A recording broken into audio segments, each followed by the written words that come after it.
എൻസൈക്ലോബിങ്സിൻ്റെ പുതിയൊരു വീഡിയോയിലേക്ക് നിങ്ങൾക്ക് ഏവർക്കും സ്വാഗതം. ഇന്നത്തെ വീഡിയോയിൽ നിങ്ങളുമായി പങ്കുവയ്ക്കുന്നത് ഫെബ്രുവരി മാസത്തെ പെൻഷൻ വിതരണവുമായി ബന്ധപ്പെട്ട വിവരങ്ങളാണ് നിങ്ങളുമായി പങ്കുവയ്ക്കുന്നത്. നമ്മുടെ വീഡിയോസ് ആദ്യമായി കാണുന്ന സുഹൃത്തുക്കളാണെങ്കിൽ ആദ്യമേ തന്നെ ചാനൽ ഒന്ന് സബ്സ്ക്രൈബ് ചെയ്യുക. അപ്പോൾ നമുക്ക് വീഡിയോയിലേക്ക് കടക്കാം.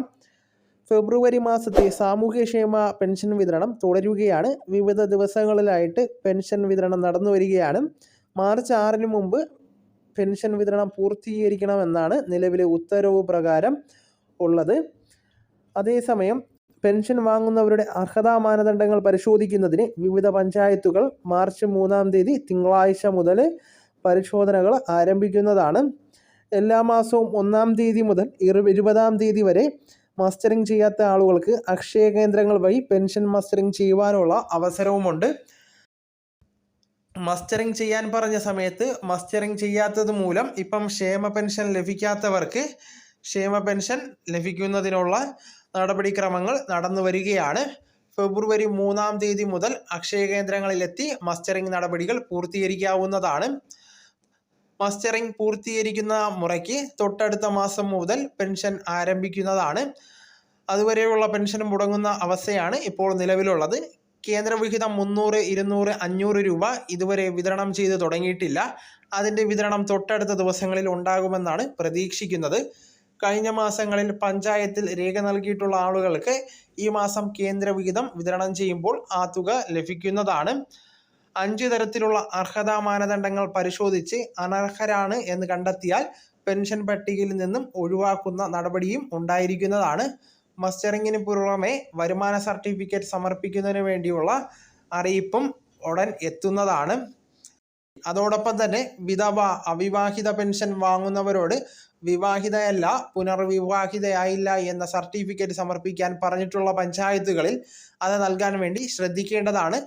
2000 സ്ക്വയർ ഫീറ്റ്, 2 ഏക്കറിൽ അധികം പുരയിടം സ്വന്തമായിട്ടുള്ള വീട്, അതോടൊപ്പം തന്നെ 1000 cc മുകളിലുള്ള 4 ചക്ര വാഹനം, വീടിന് പുറത്തെ ഫ്ലോറിംഗ് ടൈൽ ഭാഗിയിട്ടുണ്ടാവുക, AC ഉൾപ്പെടെയുള്ള ആധുനിക സൗകര്യങ്ങൾ വീട്ടിലുണ്ടാവുക, പെൻഷൻ ഗുണഭോക്താവ് ഉൾപ്പെട്ടിട്ടുള്ള റേഷൻ കാർഡിലെ ഏതെങ്കിലും അംഗത്തിന് സർക്കാർ ജോലിയോ അതല്ലെങ്കിൽ അർദ്ധ സർക്കാർ ജോലിയോ പെൻഷനോ ഉണ്ട് എങ്കിലും ഈ ഗുണഭോക്താക്കൾക്ക് പെൻഷൻ അർഹത ഉണ്ടായിരിക്കുന്നതല്ല.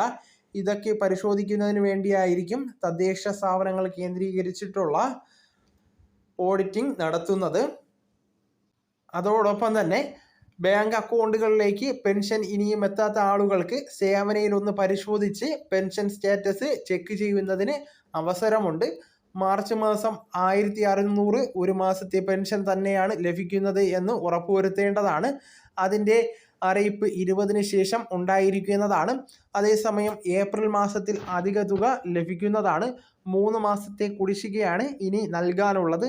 അതിലൊരു കുടിശ്ശിക വിഷു, ഈസ്റ്ററിനോട് അനുബന്ധിച്ച് ഏപ്രിൽ മാസത്തിൽ വിതരണം ചെയ്യുന്നതാണ്. പിന്നീട് ഓണത്തിനും ഇലക്ഷൻ സമയത്തും ആയിട്ടുള്ള ബാക്കി കുടിശ്ശിക തീർക്കാനായിരിക്കും പദ്ധതി. ഇതാണ് ഏറ്റവും പുതിയ പെൻഷൻ അറിയിപ്പായിട്ട് നിങ്ങളെ അറിയിക്കുവാനായിട്ടുള്ളത്. അതേസമയം സാമൂഹിക സുരക്ഷാ പദ്ധതി അനർഹമായി കൈപ്പറ്റിയ സർക്കാർ ജീവനക്കാരുടെ പേര് വിവരങ്ങൾ പുറത്തുവിട്ടു. പേരും തസ്തികയും വകുപ്പും അടക്കം സർക്കാർ ലിസ്റ്റ് തയ്യാറാക്കി പുറത്ത് വിട്ടിട്ടുള്ളത്. വകുപ്പ് തിരിച്ചിട്ടുള്ള പേര് വിവരങ്ങൾ പട്ടികയിൽ ഭൂരിഭാഗവും പാർട്ട് ടൈം ജീവനക്കാരാണ്. കൈപ്പറ്റിയ പെൻഷൻ തുക തിരിച്ചു പിടിക്കുന്നതിന് 18% പലിശയോടുകൂടി ഈടാക്കുന്നതാണ്. സർക്കാർ ജീവനക്കാർ അനർഹമായി പെൻഷൻ കൈപ്പറ്റിയത് വിവാദമായതോടെയാണ് സംസ്ഥാനത്തെ എല്ലാ പെൻഷൻ ഗുണഭോക്താക്കളുടെയും അർഹതാ മാനദണ്ഡം പരിശോധിക്കുവാൻ സർക്കാർ തീരുമാനിക്കുന്നത്. ഇതിൻ്റെ അടിസ്ഥാനത്തിലാണ് വരും ദിവസങ്ങളിൽ സർക്കാർ പരിശോധന ആരംഭിക്കുന്നത്. മാർച്ച് മാസത്തിലും 1600 തന്നെയാണ് ലഭിക്കുക.